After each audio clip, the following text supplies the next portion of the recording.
Hello friends, स्वागत है आप सभी का ऑनलाइन प्रिपेयर चैनल में। फ्रेंड्स, आज के वीडियो में हम बात करेंगे महिला एवं बाल विकास विभाग द्वारा जारी वैकेंसी आंगनवाड़ी कार्यकर्ता एवं आंगनवाड़ी सहायिका का ऑनलाइन फॉर्म फिलअप कैसे करें। फ्रेंड्स, ये एमपी ऑनलाइन का चयन पोर्टल है। इस पोर्टल की लिंक वीडियो के डिस्क्रिप्शन बॉक्स में दे दी जाएगी। आप उस लिंक पर क्लिक करके डायरेक्टली इसी वेबसाइट पर पहुंच जाएंगे। चयन पोर्टल ओपन करने के बाद WCD का ऑप्शन शो हो रहा है। आप इसके गो पे क्लिक करें। Women and child development anganwadi कार्यकर्ता एवं सहायिका पद की भर्ती प्रक्रिया 2026 प्रथम चरण पे क्लिक करें। इस तरीके से आपका डैशबोर्ड ओपन हो चुका है। आंगनवाड़ी कार्यकर्ता एवं सहायिका पद के भर्ती प्रक्रिया हेतु महत्वपूर्ण लिंक्स यूजर मैनुअल क्लिक करके व्यू कर सकते हैं। विभाग द्वारा जारी रिक्त पदों की जानकारी के लिए आप इसके सामने क्लिक करें। इस तरीके से यहाँ पर संभागवार वैकेंसी डिफाइन की गई है। आप जिस भी संभाग की वैकेंसी व्यू करना चाहते हैं उस पर आप क्लिक करें। संभाग पे क्लिक करने के बाद आपकी जिलेवार वैकेंसी शो हो रही है। जिस भी जिले पे वैकेंसी रिक्त है, जिला सेलेक्ट करें। अब यहाँ पर आपके प्रोजेक्ट की डिटेल्स दी हुई है। आपके तहसील में एक से अधिक प्रोजेक्ट के तहत आंगनवाड़ी केंद्र संचालित हैं। प्रोजेक्ट सेलेक्ट करें।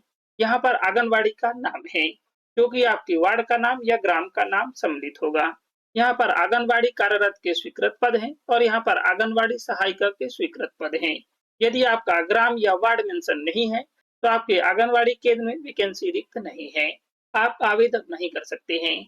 आप शहरी क्षेत्र के केस में वार्ड का निवासी होना चाहिए और ग्रामीण क्षेत्र में गांव का निवासी होना चाहिए। यदि आप वैकेंसी को प्रिंट करना चाहते हैं तो प्रिंट पे क्लिक करके प्रिंट कर सकते हैं या एक्सेल फॉर्मेट पे भी एक्सपोर्ट कर सकते हैं। आप यहाँ से रूल बुक 1 पे क्लिक करके व्यू कर सकते हैं, रूल बुक 2 को भी व्यू कर सकते हैं। विभाग द्वारा जारी रिक्त पदों की विज्ञप्ति व्यू करने के लिए क्लिक करें। संचालनालय महिला एवं बाल विकास मध्य प्रदेश आंगनवाड़ी कार्यकर्ता एवं आंगनवाड़ी सहायिका के पूर्णतः अस्थायी एवं मानदेय आधारित मानव सेवी रिक्त पदों की पूर्ति हेतु विज्ञापन आवेदन आमंत्रण सूचना। यहाँ पर भी आप रिक्त पदों का विवरण देख सकते हैं। आप आवेदन 1/7/2026 से 13/7/2026 तक ऑनलाइन कर सकते हैं और साथ ही त्रुटि सुधार 15/7/2026 तक ऑनलाइन कर सकते हैं। 4.1 पे देख सकते हैं, जिस ग्राम या नगरीय क्षेत्र के वार्ड में रिक्त पद की पूर्ति की जानी है, आवेदिका ग्रामीण क्षेत्र में उसी राजस्व ग्राम एवं शहरी या नगरीय क्षेत्र में उसी वार्ड की निवासी होना अनिवार्य है। अन्य ग्राम या वार्ड की महिला आवेदन हेतु पात्र नहीं है। ग्राम के केस में उसी ग्राम का निवासी हो और शहरी या नगरीय क्षेत्र के केस में उसी वार्ड की निवासी हो, तभी आप आवेदन कर पाएंगे। आंगनवाड़ी कार्यकर्ता एवं आंगनवाड़ी सहायिका के लिए हायर सेकेंडरी यानी कि 12th क्लास पास होना चाहिए और आपकी एज लिमिट 18 से 35 वर्ष है। आपकी एज काउंट 1/1/2026 से की जाएगी। आपकी date of birth high school यानी कि 10th क्लास की मार्कशीट से वेरीफाई की जाएगी। आपको अपना आवेदन ऑनलाइन ही फिल करना है और प्रिंट आउट की प्रति संभाल करके रखना है। इन सभी पीडीएफ्स की लिंक वीडियो के डिस्क्रिप्शन बॉक्स में भी दे दी जाएगी। तो चलिए अब हम फॉर्म फिल करते हैं। फॉर्म फिल करने के लिए आंगनवाड़ी कार्यकर्ता एवं सहायिका पद हेतु ऑनलाइन आवेदन के सामने क्लिक करें। आंगनवाड़ी कार्यकर्ता या सहायिका पद के चयन हेतु आवेदन पत्र, समग्र सदस्य आईडी इंटर करें। आपको अपनी 9 अंक की समग्र सदस्य आईडी इंटर करना है। कैप्चा कोड फिल करें। खोजें पे क्लिक करें। अब यहाँ पर आपकी समग्र के अकॉर्डिंग डिटेल्स शो हो रही है। यदि आपकी यह डिटेल्स इनकरेक्ट है तो आप समग्र आईडी को अपडेट करें। इसके बाद ही फॉर्म फिल करें। डेट ऑफ बर्थ सेलेक्ट करें, बर्थ ईयर सेलेक्ट करें, बर्थ मंथ सेलेक्ट करें, बर्थ डेट सेलेक्ट करें। डेट ऑफ बर्थ सेलेक्ट करने के बाद आयु शो हो रही है। आपकी एज काउंट 1 जनवरी 2026 से की गई है। श्रेणी इनकी कैटेगरी सेलेक्ट करें। मैरिटल स्टेटस सेलेक्ट करें। आप विवाहित हैं, अविवाहित हैं, विधवा हैं, तलाकशुदा हैं, परित्यक्ता हैं। आप अपने अकॉर्डिंग सिलेक्ट करें। अब यहाँ पर आप जिस भी पोस्ट के लिए आवेदन कर रहे हैं उसकी डिटेल्स सिलेक्ट करें। संभाग सिलेक्ट करें, जिला सिलेक्ट करें, परियोजना सिलेक्ट करें, सेक्टर सिलेक्ट करें, आंगनवाड़ी केंद्र सिलेक्ट करें। आपका यहाँ पर वार्ड नेम शो हो रहा है। पोस्ट सिलेक्ट करें। क्या आप मध्य प्रदेश के मूल निवासी के साथ आंगनवाड़ी केंद्र के ग्राम या शहरी क्षेत्र के विज्ञापित वार्ड के निवासी हैं? हाँ सेलेक्ट करें। आपने यहाँ पर जो आंगनवाड़ी केंद्र और वार्ड सिलेक्ट किया है उसके निवासी होना चाहिए। यदि आप इस आंगनवाड़ी केंद्र और वार्ड के निवासी नहीं हैं तो आप फॉर्म फिल नहीं कर सकते हैं। आपको यहाँ पर बेसिक डिटेल जैसे आपका नाम, पिता का नाम, date of birth, 10th class की मार्कशीट के अकॉर्डिंग ही फिल करना है। मूल निवास से संबंधित जानकारी, मूल निवास से संबंधित डॉक्यूमेंट सिलेक्ट करें। आपके पास राशन कार्ड है, वोटर आईडी कार्ड है, राजस्व विभाग से जारी निवास प्रमाण पत्र है, आपके पास जो भी सर्टिफिकेट है उसे आप सिलेक्ट करें। आपने यहाँ पर जो भी सर्टिफिकेट सिलेक्ट किया है उसका यहाँ पर सर्टिफिकेट नंबर इंटर करना है। क्या आपका या आपके पति या पिता या माता का नाम आंगनवाड़ी केंद्र के ग्राम या शहरी क्षेत्र के संबंधित वार्ड की बीपीएल सूची या पात्रता पर्ची में सम्मिलित है? ऑप्शन सिलेक्ट करें। आपका स्वयं का नाम है या पति या पिता या माता का नाम है या नाम नहीं है, आप अपने अकॉर्डिंग सिलेक्ट करें। यदि आपका नाम है या पिता या पति या माता का नाम है तो यहाँ पर बीपीएल क्रमांक इंटर करें।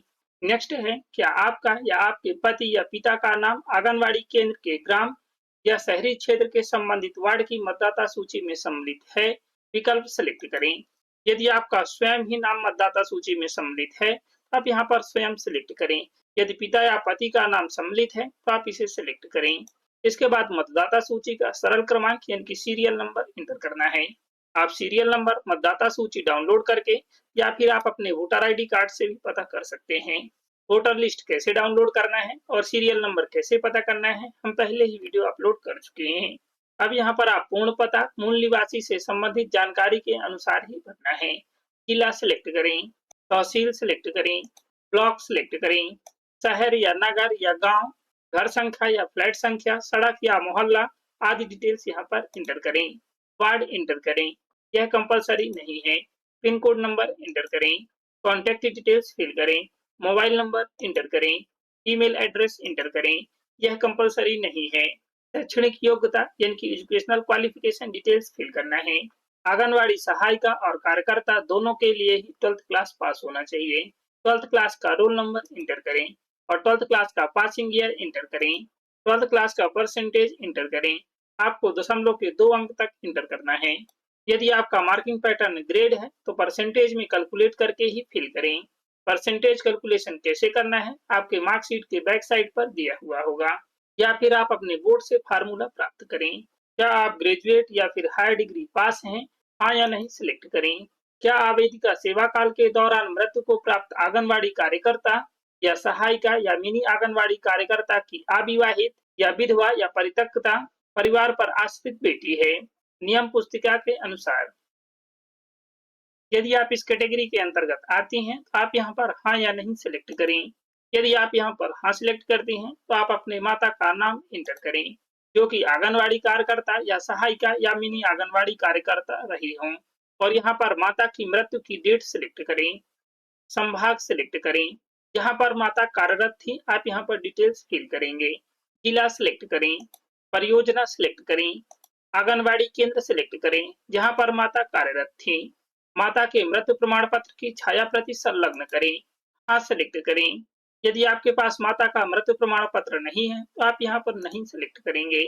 नेक्स्ट है, आवेदिका की माता की सेवा काल के दौरान मृत्यु होने के संबंधी परियोजना अधिकारी द्वारा जारी प्रमाण पत्र संलग्न है, हाँ सिलेक्ट करें। यदि नहीं है तो नहीं सिलेक्ट करें। या फिर पोस्ट में रहते हुए आपकी माता की मृत्यु नहीं हुई है तो आप यहाँ पर नहीं सिलेक्ट करें। चेक बॉक्स टिक करें और कैप्चा कोड फिल करें। सभी डिटेल्स फिल करने के बाद एक बार आपको चेक कर लेना है। यदि आपकी सभी डिटेल्स करेक्ट फिल है तो आप आगे बढ़े पे क्लिक करें। आगे बढ़ाए पे क्लिक करने के बाद यह आपका एप्लीकेशन नंबर जनरेट हो चुका है, इसे आपको नोट कर लेना है। अब हमें डॉक्यूमेंट अपलोड करना है। पेज को स्क्रॉल करें, यहाँ पर हमें सभी डॉक्यूमेंट अपलोड करना है। डॉक्यूमेंट का जो फाइल फॉर्मेट है वो जेपीजी, जेपीईजी या फिर पीडीएफ में होना चाहिए और डॉक्यूमेंट का जो फाइल साइज है वो 30 केबी से 200 केबी के बीच होना चाहिए। आप अपनी फोटो जेपीजी या जेपीईजी में ही अपलोड कर सकते हैं। आप अपनी पासपोर्ट साइज फोटो अपलोड करें। चूज फाइल पे क्लिक करें, फोटो सिलेक्ट करें, ओपन पे क्लिक करें। फोटो अटैच करने के बाद अपलोड करें पे क्लिक करें। आपकी फोटो अपलोड कर दी गई है, ओके पे क्लिक करें। यदि आप अपलोडेड फोटो को व्यू करना चाहते हैं तो अपलोड देखे पे क्लिक कर फोटो को देख सकते हैं। यदि आपकी फोटो इनकरेक्ट अपलोड हो चुकी है तो आप सेम तरीके से दोबारा फोटो अपलोड करें। फोटो ब्लर नहीं होना चाहिए और आपका फेस क्लियर होना चाहिए। वो फोटो का जो फाइल नेम है सिर्फ आपको फोटो या आपके नेम से सेव करना है। मूल निवास से संबंधित सर्टिफिकेट अपलोड करें। आपने फॉर्म फिल करते समय राशन कार्ड, वोटर आईडी या डोमिसाइल सर्टिफिकेट जिसकी भी डिटेल्स फिल की है उस सर्टिफिकेट को यहाँ पर अपलोड करें। आप सभी डॉक्यूमेंट को जेपीईजी, जेपीजी या पीडीएफ में अपलोड कर सकते हैं। सर्टिफिकेट अपलोड करने के लिए चूज फाइल पे क्लिक करें, सर्टिफिकेट सेलेक्ट करें, ओपन पे क्लिक करें। सर्टिफिकेट अटैच करने के बाद अपलोड करें पे क्लिक करें। सर्टिफिकेट अपलोड कर दिया गया है, ओके पे क्लिक करें। आप अपलोड देखे पे क्लिक करके व्यू कर सकते हैं। यदि इनकरेक्ट अपलोड हो चुका है तो आप सर्टिफिकेट दोबारा अपलोड करें। अब आप सेम तरीके से यहाँ पर 12th क्लास की मार्कशीट अपलोड करें। यदि आप 12th के बाद स्नातक पास हैं तो यहाँ पर स्नातक की मार्कशीट अपलोड करें। यदि आप रिजर्व कैटेगरी से हैं तो कास्ट सर्टिफिकेट अपलोड करें। आपके पास बीपीएल सूची या पात्रता पर्ची है तो यहाँ पर अपलोड करें। डेट ऑफ बर्थ प्रूफ के लिए 10th क्लास की मार्कशीट अपलोड करें। इस तरीके से आपके सभी डॉक्यूमेंट अपलोड हो चुके हैं। डॉक्यूमेंट अपलोड करने के बाद अपलोड देखे पे क्लिक कर सभी डॉक्यूमेंट को देख लेना है। यदि इनकरेक्ट अपलोड हो चुके हैं तो सेम तरीके से अपलोड करें। डॉक्यूमेंट अपलोड करने के बाद अब हमें 118 रुपए की पेमेंट करना है, जिसमें कि 100 रुपए पोर्टल शुल्क और 18 रुपए जीएसटी चार्ज है। पेमेंट करने के लिए भुगतान करें पे क्लिक करें। इस तरीके से आपका पेमेंट पेज ओपन हो जाएगा। यहाँ से आप नेट बैंकिंग, डेबिट या क्रेडिट कार्ड, यूपीआई किसी भी ऐप माध्यम से पेमेंट कर सकते हैं। यूपीआई से पेमेंट करने के लिए यूपीआई सिलेक्ट करें। इसके बाद पेटीएम या पेजेओ भी इंडिया दो में से कोई एक सिलेक्ट करें। हम पेटीएम सिलेक्ट कर रहे हैं। अब यहाँ पर आपका रेफरेंस नंबर शो हो रहा है, जिसे आपको नोट कर लेना है। यदि आपकी पेमेंट किसी कारणवश फेल हो जाती है तो आप भुगतान पुनः सत्यापन की लिंक पर क्लिक करके इसी रेफरेंस नंबर के द्वारा पेमेंट का स्टेटस ट्रैक कर सकते हैं। और यह आपका एप्लीकेशन नंबर है, इसे भी आपको नोट कर लेना है। यदि आपकी पेमेंट किसी कारणवश फेल हो जाती है तो आप कस्टमर केयर से संपर्क कर सेम तरीके से दोबारा पे करना है। सबमिट पे क्लिक करें। इस तरीके से आपका क्यूआर कोड जनरेट हो चुका है। अब आप किसी भी यूपीआई ऐप से इसे स्कैन करें और पे करें। आप यहाँ पर क्रेडिट या डेबिट कार्ड, नेट बैंकिंग से भी पेमेंट कर सकते हैं। सक्सेसफुल पेमेंट सबमिट होने के बाद आपका एप्लीकेशन फॉर्म जनरेट होगा, जिसे आप प्रिंट कर लेना है। यदि आप बाद में भी डॉक्यूमेंट को अपलोड करना चाहते हैं या फीस पेमेंट करना चाहते हैं तो आप भुगतान न किए गए आवेदन का भुगतान के सामने क्लिक करें। आंगनवाड़ी कार्यकर्ता या सहायिका पद के चयन है तो आवेदन पत्र रसीद। यहाँ पर आप एप्लीकेशन नंबर इंटर करें, डेट ऑफ बर्थ सिलेक्ट करें, कैप्चा कोड फिल करें और विवरण देखने पे क्लिक करें। इसके बाद आप सेम तरीके से डॉक्यूमेंट अपलोड कर सकते हैं और पेमेंट कर सकते हैं। डॉक्यूमेंट अपलोड करते समय आपको कोशिश करना है कि सभी डॉक्यूमेंट ओरिजिनल अपलोड करें। यदि अभी आपके पास कोई डॉक्यूमेंट ओरिजिनल उपलब्ध नहीं है तो आप अपने डॉक्यूमेंट में साइन कर यानी कि स्व सत्यापित कर अपलोड करेंगे। इसके बाद फीस पे करेंगे और एप्लीकेशन फॉर्म को प्रिंट करेंगे। यदि आप बाद में भी एप्लीकेशन फॉर्म को प्रिंट करना चाहते हैं तो रसीद द्वितीय प्रति के सामने क्लिक कर डिटेल्स को फिल करें और एप्लीकेशन फॉर्म को प्रिंट करें। एप्लीकेशन फॉर्म फिल करते समय यदि रॉन्ग डिटेल्स फिल हो जाती है तो आप उसे एडिट कर सकते हैं। एडिट करने के लिए आवेदन पत्र में त्रुटि सुधार के सामने क्लिक करें, डिटेल्स फिल करें और सेम तरीके से एप्लीकेशन फॉर्म को एडिट करें। एप्लीकेशन फॉर्म को आपको संभाल करके रखना है, कहीं पर भी आपको जमा करने की आवश्यकता नहीं है। सभी प्रोसेस आपकी ऑनलाइन ही कंप्लीट होगी। इसके बाद आपकी अनंतिम मेरिट सूची जारी की जाएगी, जिसे आप इसी पोर्टल से चेक कर सकते हैं और दावा आपत्ति कर सकते हैं। मुख्य पृष्ठ पे क्लिक करें, पेज को स्क्रॉल करें। यदि आपको फॉर्म फिल करने से संबंधित कोई भी समस्या है तो आप इस हेल्पलाइन नंबर पर संपर्क कर सकते हैं। और यदि आपको डब्ल्यूसीटी से रिलेटेड कोई भी क्वेरी है तो आप इस नंबर पर संपर्क कर सकते हैं। और यह नंबर भी आपके एमपी ऑनलाइन का कस्टमर केयर का है। या फिर आप क्लिक हियर पे क्लिक करके ग्रीवांस रजिस्टर कर सकते हैं या फिर आप डिपार्टमेंट की ईमेल आईडी पर लिख सकते हैं। आई होप ये इन्फॉर्मेशन आपके लिए हेल्पफुल होगी। यदि ये इन्फॉर्मेशन आपके लिए हेल्पफुल है तो प्लीज वीडियो को लाइक और शेयर जरूर करें।